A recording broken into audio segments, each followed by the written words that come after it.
బొమ్మల కథలు. రామయ్య నీతి నిజాయితీలకి పెట్టిన పేరు. తన కష్టాన్ని మాత్రమే నమ్ముకున్న మనిషి. ఎవరి దగ్గర చేయి చాచి అడగడం తెలియని వ్యక్తి. తన కష్టాన్ని నమ్ముకుంటాడే కాని కష్టపడకుండా వచ్చిందాన్ని ఇష్టపడ్డు. తన కష్టాన్ని చూసి తనకెవరైనా దానం చేసినా స్వీకరించడు. రామయ్య భార్య జానకి, భర్త అడుగుజాడల్లో నడిచే ఇల్లాలు. వీరికి ఒక్కతే కూతురు. తన పేరు భవానీ. రామయ్య ఒక రైతు కూలి. ఎలాగైనా కష్టపడి కొంత పొలం కొనుగోలు చేసుకోవాలని కష్టపడుతూ ఉంటాడు. ఒకసారి ఆ ఊరికి కరువు సంభవించింది. ఊర్లో చాలామంది వారికి సరైన సదుపాయాల్లేక చాలా ఇబ్బందులు పడాల్సి వచ్చింది. అటువంటి సమయంలో రామయ్య ఇంట్లో కరువు తాండవిస్తోంది. కాని ఎవరి దగ్గర చేయి చాచి అడగని మనిషి రామయ్య. ఒకరోజు, ఏవండి, నేటితో మన ఇంట్లో అన్ని ముడి సరుకులు నిండుకున్నాయి. రేపటినుంచి తిండి తినడానికి కూడా ఇంట్లో గింజలు లేవండి. మనం ఎలాగో పస్తులుంటాం. మన కడుపును పుట్టినందుకు మన బిడ్డని కూడా పస్తులుంచాల్సి వస్తుంది. ఎలాగైనా మీరీ రోజు ఏదో ఒక పనిచేసి తిండి గింజలు సంపాదించుకుని రండి. మనకున్నా లేకపోయినా మన బిడ్డకి ఆకలి బాధ తెలియకుండా చూసుకుందాం. మనం ఉండగా తన ఆకలితో బాధపడితే మనం బ్రతికుండి కూడా చచ్చినట్టే అంది జానకి. అప్పుడు రామయ్య, మన ఊర్లో కరువు సంభవించడం వల్ల మనం ఇంతలా బాధపడాల్సి వస్తుంది. లేకపోతే ఏ కూలి పనికైనా వెళ్ళి ఎంతో కొంత సంపాదించుకొచ్చేవాణ్ణి. మన ఆర్థిక పరిస్థితి వల్ల మన బిడ్డ ఇబ్బందులు పడకూడదు. తనకు కావలసిన ఆహారాన్ని ఎలాగోలా కష్టపడి తీసుకొస్తాను. నాన్నగారు, మీరు నా గురించి బాధపడకండి. నేను మీ ఆశయాలకి వారసురాల్ని.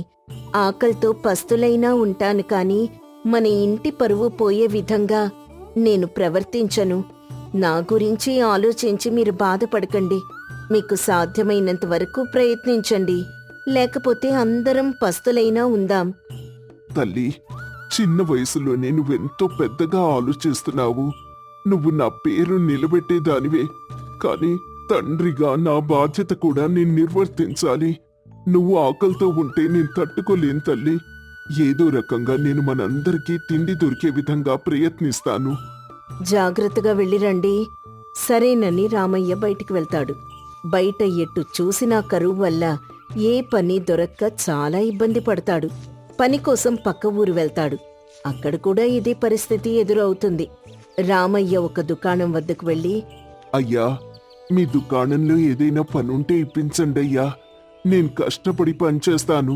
దుకాణంలో నుంచి యజమాని బయటకొచ్చి, చూడండి, చుట్టుపక్కల ప్రాంతాల్లో కరువు సంభవించడం వల్ల దుకాణంలో వ్యాపారం పూర్తిగా తగ్గిపోయింది. మా దుకాణంలో పనిచేస్తున్న కుర్రవాణ్ణి నేను పనిలోంచి తీసేసి నేనొక్కడినే చేసుకుంటున్నాను. ఇటువంటి సమయంలో పనివ్వలేను. ఏమీ అనుకోకండి. అయినా మీరు మా ఊరి వారిలా కనిపించటం లేదే. మాది పక్క ఊరయ్యా. మా ఊర్లో కూడా కరువు వల్ల ఎవ్వరికీ సరైన పనులు లేవు. అందుకే నేను పని కోసం ఇక్కడి దాకా వచ్చాను. నిజమేనండి, ఈ చుట్టుపక్కల అన్ని ప్రాంతాల్లో కరువు బీభత్సం సృష్టిస్తోంది. ఇది ఎప్పటికి తీరుతుందో ఏంటో అనేసి ఆ యజమాని వెళ్ళిపోతాడు. రామయ్య చుట్టుపక్కల 4-5 దుకాణాల దగ్గర ఇలాగే అడిగి పని దొరక్క మళ్ళీ తన ఊరు తిరిగొస్తూ ఉంటాడు. దారిలో ఒక షావుకారి ఎడ్లబండి ధాన్యపు బస్తాలతో గోతిలో ఇరుక్కుపోతుంది. ఎంత ప్రయత్నించినా కూడా బయటికి రాకపోయేసరికి సాయం కోసం ఎదురుచూస్తూ ఉంటాడు. అక్కడికి రామయ్య వస్తాడు. రామయ్యను చూసి ఆ షావుకారు, ఇదిగో రామయ్య అని పిలుస్తాడు. రామయ్య షావుకారు దగ్గరకొస్తాడు. రామయ్య, నా ఎడ్ల బండి గోతిలో ఇరుక్కుపోయిందయ్యా. ఎంత ప్రయత్నించినా బయటకి రావడం లేదు. ఎద్దులు మొరాయిస్తున్నాయి. కాస్త సాయం చేయవా? షౌకార్ గారు, బండి చక్రం లోతుగా నేల్లోకి దిగిపోయింది. బయటికి తీయడం ఇంత బరువుతో అసాధ్యం కనుక ముందు ధాన్యం బస్తాలు దించి ఓ పక్కన పెట్టి తర్వాత బండి బయటకు తీసి మరల ధాన్యం బస్తాలు బండిలో వేసుకొని వెళ్ళాలి. అలా అయితేనే సాధ్యమవుతుందండి. రామయ్య, ఇక్కడ నువ్వు ఒక్కడివే ఉన్నావు. నేనేమో బరువులు మోయలేను. ఆ పనేదో నువ్వే చేసిపెట్టు. ఎంతో కొంత డబ్బు నీకు ముట్ట చెప్తాను. రామయ్య కష్టకాలంలో ఏదో ఒక పని దొరికిందని ఆ పని చేయడానికి ఒప్పుకుంటాడు. అలాగే షావుకార్ గారు, మీరలా పక్కన కూర్చోండి. పని పూర్తయిన తర్వాత మిమ్మల్ని పిలుస్తాను అని చెప్పి రామయ్య బండిలో బస్తాలు మొత్తం దింపి అతి కష్టం మీద బండిని బయటికి లాగుతాడు. షావుకార్ పక్కనున్న చెట్టు కింద కూర్చొని చూస్తూ ఉంటాడు. రామయ్య దింపిన బస్తాలు మొత్తం యథావిధిగా మళ్లీ బండిలో సర్ది షావుకార్ని పిలుస్తాడు. షావుకార్ గారు, పని పూర్తయిందండి. మీరొచ్చి ఇక బయలుదేరొచ్చు. సమయానికి వచ్చి సాయం చేశావు రామయ్య. లేకపోతే ఈ సమయంలో నాకు సహాయం చేసే వాళ్లే దొరికేవారు కాదు. పైగా నలుగురు చేసే పని నువ్వు ఒక్కడివే చేశావు. షావుకార్ గారు, గత కొంతకాలంగా పనిలేక ఖాళీగా తిరుగుతున్నానండి. సమయానికి మీరు కూడా నాకు పని చెప్పారు. పని పూర్తయింది. నాకిస్తానన్నది ఇప్పిస్తే. షావుకార్ గారు డబ్బివ్వబోతుంటే వద్దని, షావుకార్ గారు, మీరిచ్చిన డబ్బులు మీ దుకాణం దగ్గరకు వచ్చి మళ్ళీ మీకే ఇవ్వాలి. డబ్బుకి బదులుగా బియ్యం ఇప్పించండి. షావుకార్ గారు రామయ్య సమయస్ఫూర్తిని మెచ్చుకొని తనకి డబ్బుకి బదులుగా కొంత బియ్యం ఇచ్చి తన బండ్లోనే ఊరికి తీసుకొచ్చి దింపుతాడు. షావుకార్ తన దుకాణం దగ్గరికి వెళ్ళిపోతాడు. రామయ్య బియ్యం తీసుకుని ఇంటికొస్తాడు. ఇంటికి రాగానే జానకి ఎదురొచ్చి, అమ్మయ్యా, బియ్యం తీసుకొచ్చారా? ఇంకా మీరు తెస్తారో లేదో అని కంగారు పడుతున్నాను. దేవుడి దయవల్ల ఈ రోజుకి పని దొరికిందే. ఆ పని పూర్తి చేసేసరికి కాస్త ఆలస్యమైంది. ఇదిగో, ఈ బియ్యం తీసుకుని లోపల పెట్టు అని బియ్యం జానకికిచ్చి లోపల పెట్టిస్తాడు. లోపలికొచ్చిన తర్వాత, ఇంతకీ మీరేం పని చేశారండి ఈరోజు అని అడుగుతుంది జానకి. ఏం చెప్పమంటావులే నా బాధ. పని కోసం పక్కూరు దాకా వెళ్ళానా, కానీ అక్కడ కూడా కరువు వల్ల పని దొరకలేదు. నిరాశతో ఇంటికి తిరిగి వస్తూ ఉంటే దారిలో షావుకారి గారి ధాన్యం బస్తాలున్న ఎడ్లబండి గోతిలో ఇరుక్కుపోయింది. దాన్ని బయటికి లాగడానికి ఎవ్వరూ లేక దిక్కులు చూస్తున్న షావుకారి గారికి నేను కనిపించాను. ఇకెవ్వరూ తోడలేకపోయేసరికి నేనొక్కడ్నే ధాన్యం బస్తాలు మొత్తం కిందికి దించి బండిని బయటికి లాగి మళ్లీ బస్తాలు మొత్తం బండికి ఎక్కించాను. దాని కూలీ కింద ఈ బియ్యం తీసుకొచ్చాను. మనకి ఇంకొక 10 రోజుల వరకు ఏ ఢోకా ఉండదే. మీరొక్కరే అంత పని చేశారా అండి? బాగా అలసిపోయి ఉంటారు. రండి, మీకు వేణీళ్లు పెడతాను, స్నానం చేద్దురుగాని అని జానకి అతనికి వేణీళ్లు పెట్టి స్నానం చేశాక అందరూ కలిసి భోంచేసి బయట కూర్చునుండగా ఊర్లో ఒక వ్యక్తి చాటింపు వేయడం జరుగుతుంది. ఇందు మూలంగా ఊరి ప్రజలకు తెలియజేయనది ఏమనగా, కరువు సంభవించడం వల్ల మన ఊర్లో చాలా మంది నిరుపేదలు తినడానికి తిండి లేక, చేయడానికి పనుల్లేక చాలా ఇబ్బంది పడుతున్నారని, వారికేదో ఒక సహాయం చేయాలని మన ఊరి పెద్ద గంగరాజు గారు రేపు ఊరి నడిబొడ్డులో గ్రామ ప్రజలకు బియ్యం, నిత్యవసర సరుకులు అందిస్తున్నారు. కనుక అందరూ వచ్చి సరుకులు తీసుకోగలరని తెలియజేస్తున్నాము. చాటింపు వేసిన వ్యక్తి వెళ్ళిపోయిన తర్వాత జానకి ఇలా అంటుంది. మన ఊరి పెద్ద గంగరాజు గారు జనాలకి ఏదో రకంగా సహాయం చేయాలని ఇలా నిత్యవసర సరుకులు దానం చేస్తున్నారన్నమాట. అంటే ఇప్పుడు గంగరాజు దగ్గర నుంచి చాపి నాకు గతి లేదు అని అతనిచ్చే సరుకులు తీసుకోవాలా? అయ్యో, నేననేది అలా కాదండి. మిమ్మల్ని తీసుకురమ్మని చెప్పడం లేదు. ఊరి జనానికి అతను సహాయం చేయడానికి ముందుకొచ్చాడని చెప్తున్నాను. మీ సంగతి నాకు తెలీదా?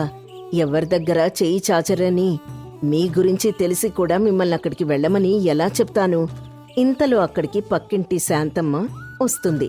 అప్పుడు శాంతమ్మ ఇలా అంటుంది. జానకి, ఏవీ అనుకోకుండా 1 కిలో బియ్యం ఉంటే అప్పుగా ఇద్దు. ఈ కరువు వలన పనుల్లేక ఇంట్లో అన్ని సరుకులు నిండుకున్నాయి. నిజమే అక్క, మన ఊర్లో చాలా మంది ఇలాగే అవస్థలు పడుతున్నారు. ఇంకా ఎన్నాళ్ళీ ఇబ్బందులు ఎదుర్కోవాలో అర్థం కావడం లేదు అన్నాడు రామయ్య. జానకి, అక్కకేం కావాలో చూడు. మనకి మనం సహాయం చేసుకోకపోతే ఇంకెవరు చేస్తారు చెప్పు అంటూ జానకికి చెప్పాడు. సరే వదినా, 1 నిమిషం ఉండండి, తీసుకొస్తాను అని జానకి లోపలికెళ్లి బియ్యం తీసుకొచ్చి శాంతమ్మకిస్తుంది. రేపు ఊర్లో మన గ్రామ పెద్ద గంగరాజు గారు నిత్యవసర సరుకులను దానం చేస్తున్నారని ఇంతకు ముందే చాటింపేశారు. మీరు కూడా వస్తారా? అందరం కలిసి వెళ్దాం. అక్క, మీరు వెళ్తే వెళ్ళండి, అంతేగాని మమ్మల్ని రమ్మని పిలవద్దు. ఒకరి దగ్గర చేయి చాచి అడగవలసిన అవసరం నాకు లేదు, రాదు. అయ్యో తమ్ముడు, నేననేది అది కాదు. నీ గురించి నాకు తెలుసు కదా. తొందరపడి నోరు జారాను. ఏమీ అనుకోమాక. నువ్వు ఎంత కష్టమైనా భరిస్తావు గాని ఒకరి దగ్గర చేయి చాచవన్న సంగతి నాకు తెలుసులే. సరే అక్క, నేనేమీ అనుకోను గాని మీరు బయలుదేరండి. ఇంటి దగ్గర పిల్లలు ఎదురు చూస్తూ ఉంటారు. శాంతం అక్కడి నుంచి వెళ్ళిపోతుంది. జానకి రామయ్య దగ్గరికి వచ్చి ఇలా అంటుంది. ఏవండి, మీ సంగతి ఈ ఊర్లో వాళ్ళందరికీ తెలుసు.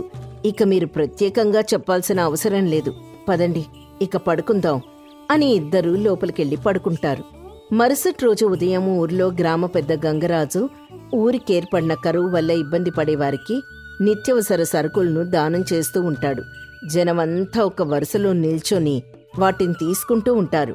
గ్రామ పెద్ద మరికొంతమంది పెద్ద మనుషులు ఓ పక్కన కూర్చొని అంతా చూస్తూ ఉంటారు. వరుసలో వచ్చి నిత్యావసర సరుకులు తీసుకుని వెళ్తూ గ్రామ పెద్దకు అందరూ వంగి వంగి దండాలు పెడుతూ ఉంటారు. అదే సమయానికి రామయ్య అటుగా వెళ్తూ ఇదంతా చూస్తాడు. చూసి వెళ్ళిపోతూ ఉంటే గ్రామ పెద్ద గంగరాజు రామయ్యను పిలుస్తాడు. ఇదిగో రామయ్య, అలా చూసి వెళ్ళిపోతావేంటి? నువ్వు కూడా వెళ్ళి నీ ఇంట్లోకి అవసరమైన సరుకులు తీసుకో. గంగరాజు అలా అనేసరికి రామయ్య గంగరాజు దగ్గరకొచ్చి, అయ్యా, నా సంగతి మీ అందరికీ తెలిసింది. ఎంత కష్టం వచ్చినా నేను భరిస్తాను తప్ప ఒకరి దగ్గర చెయ్యి చాచను. నేనంతస్తుకి పేదవాణ్ణైనా పరువు విషయంలో పెద్దవాణ్ణి. నేను పేదవాణ్ణని మీ దయతో బ్రతకను.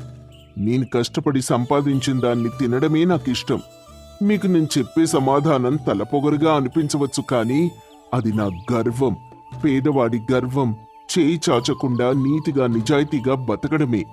అదే నేను నమ్మే ధర్మం. రామయ్య, నిన్ను నేను కించపరచడానికి తీసుకోమండం లేదయ్యా. ప్రస్తుతం ఊరి పరిస్థితి సరిగ్గా లేదు. కరువు వల్ల చాలా ఇబ్బందులు పడుతున్నారు. నీక్కూడా పనిలేక తిరుగుతున్నావు కదా. ఈ సమస్య తీరేంతవరకైనా మన ఇల్లు గడవాలి కదా.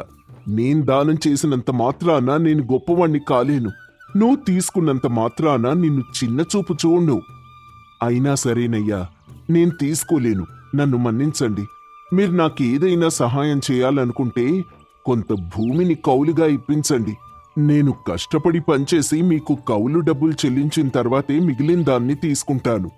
నా కుటుంబాన్ని అలా పోషించుకుంటాను, కానీ మీరు ఉచితంగా ఇచ్చే దేన్ని కూడా నేను తీసుకోలేనండి.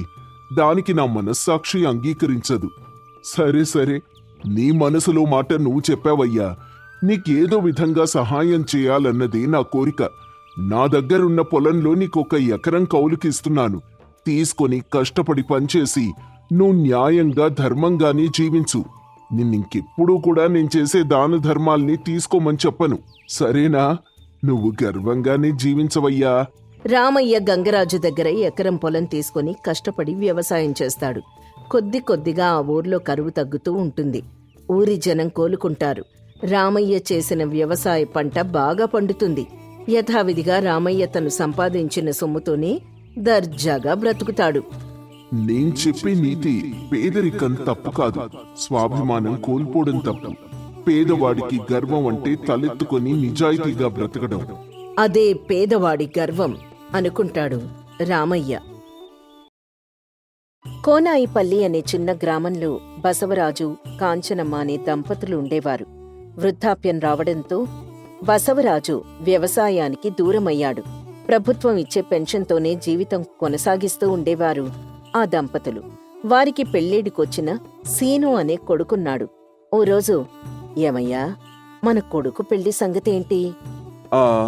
నా స్నేహితుడు వాళ్ళందరికీ చెప్పానే, ఏదైనా మంచి సంబంధం ఉంటే చెప్తాను అన్నారు. మరి దానికి సరిపడా డబ్బు అది ఉందా? వ్యవసాయం చేసినన్ని రోజులు చేశాను. ఆ సమయంలో కూడబెట్టిన డబ్బుంది. చాలకపోతే అప్పు తీసుకుంటాను. అప్పు తీసుకోవడం ఎందుకయ్యా? మనవాడెలాగో పట్నంలో ఉద్యోగం చేస్తున్నాడు కదా, వాడు సర్దుతాళ్లే. అబ్బా, వద్దులేవే. వాడి ఖర్చులు వాడికుంటాయి కదా. లేక లేక పుట్టినవాడు. వాడి పెళ్లి ఘనంగా మనమే చెయ్యాలి. సరేనయ్యా, అలాగే చేద్దాం. అబ్బాయినోసారి ఇంటికి రమ్మని కబురు పంపొచ్చు కదా. పండగొస్తుంది కదయ్యా, వాడే వస్తాళ్లే. ఆ పండగ తర్వాత దేవుడి దయవలన వాడికి ఏదైనా సంబంధం ఖాయమైతే బావుండు. అవుతుందిలే అని కాంచనమ్మంటుంది. రోజులు గడుస్తాయి. ఓ రోజు అతని స్నేహితుడు రఘురామయ్య బసవరాజు ఇంటికొస్తాడు. ఏరా బసవా, ఎలా ఉన్నావ్? అంతా కులాసయ్యేనా? బాగానే ఉన్నాన్రా. అన్నయ్య గారు, బావున్నారా? ఇదేనా రావడం? బావున్నా చెల్లెమ్మా. మీరు మాట్లాడుతూ ఉండండి, నేను వెళ్ళి టీ తీసుకొస్తాను. టీ కాదు చెల్లమ్మా, మంచిగా పాయసం చేసి తీసుకురా.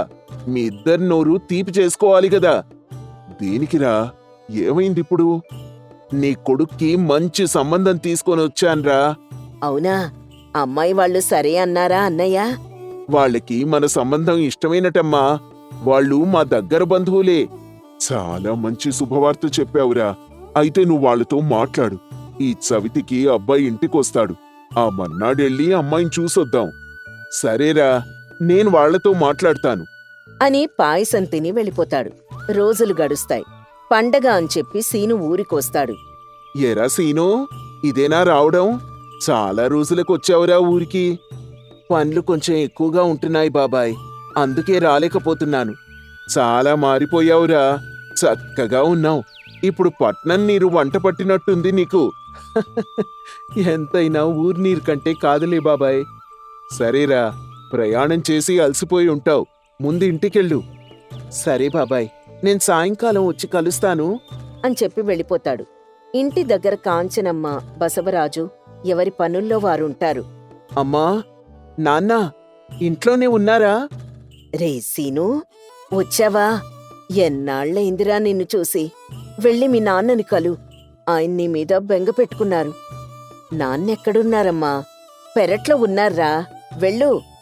నాన్నా, నాన్నా, నాన్నా, నేనొచ్చేశాను. ఎలా ఉన్నారు? ఆరోగ్యం అది బాగానే ఉందా? నాన్న సీను, వచ్చావా? బాగానే ఉన్నాన్రా. రా తిందాం. ఎప్పుడు తిన్నావు ఏంటో? అవును నాన్నా. రారా, నీకిష్టమని పప్పుచారు చేశాను అని ప్రేమగా వడ్డిస్తుంది.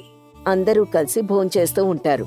అప్పుడే బసవరాజు పెళ్లి విషయం మాట్లాడ్డం మొదలు పెడతాడు. శ్రీను, నీకొక మాట చెప్పాలిరా. ఏం నాన్నా అది? నీకో మంచి సంబంధం వచ్చిందిరా. మన రఘురామయ్య తీసుకొనొచ్చాడు. పండగయ్యాక అమ్మాయిని చూడ్డానికొస్తామని చెప్పాను. నీకు పర్లేదు కదా? నిన్నడక్కుండా మాటిచ్చేశాన్రా. మంచి సంబంధం వదులుకోవడం దేనికని. మరేం పర్లేదమ్మా, మీ ఇష్టమే నా ఇష్టం. అలాగే వెళ్దాం. చాలా సంతోషంరా అంటుంది కాంచనమ్మ. అనుకున్నట్టుగానే పండగ తర్వాత అంతా అమ్మాయిని చూడ్డానికి వెళ్తారు. అంతా బాగా జరుగుతుంది. ఇద్దరికీ పెళ్లి ముహూర్తాలు పెట్టుకుంటారు. వియ్యాలవారు ఇలా అంటారు. బసవరాజుగారు, మేం కట్నం అది ఇచ్చుకోలేమండి. మరేం పర్లేదండి. మాకమ్మాయి మంచిగా ఉంటే చాలు. మీరు చాలా మంచివార్లా ఉన్నారండి. మా అమ్మాయిని మీ ఇంటికివ్వడం మా అదృష్టం. సరే సరే, ఇక మేం వెళ్ళొస్తాం. ముహూర్తాలవి త్వరలోనే పెట్టుకుందాం. పెళ్లి పనులు అవి త్వరగా చూసుకోవాలి కదా అని చెప్పి బయలుదేరతారు. బసవరాజు దగ్గర కూడా డబ్బు లేకపోవడంతో అప్పు చేసి పెళ్లి చేసి ఇద్దర్నీ పట్నానికి పంపిస్తారు. కొన్ని రోజులకు కాంచనా, నాకు కొంచెం టీ పెట్టి తీసుకొస్తావా? ఆ తెస్తానాగయ్యా అని టీ తీసుకొనొస్తుంది. రేపట్నుంచి రోజు పొలంలో కూలికి వెళ్దాం అనుకుంటున్నాని. అదేంటయ్యా, అసలే ఆరోగ్యం బాగోడం లేదు. ఇప్పుడు మళ్ళీ పనుల్లోకి వెళ్ళడం దేనికి? మనకి పూట గడవాలి. పెళ్లి కోసం చేసిన అప్పు తీర్చాలి. కొడుకు కోడలు ఇంటికొస్తే వాళ్ళకి ఏదైనా మంచి వంటలు చేసి పెట్టాలి. రేపు మనవడు మనవరాలు పుడితే వాళ్ళకేవైనా పెట్టాలా? అవునండి, పెళ్లి చేయగానే సరిపోదు కదా. మరేమనుకున్నావే, పెళ్లి ఖర్చు కాస్త ఎక్కువగానే అయింది. ఆ అప్పు తీరిపోతే ఇంకే బాధ ఉండదులే.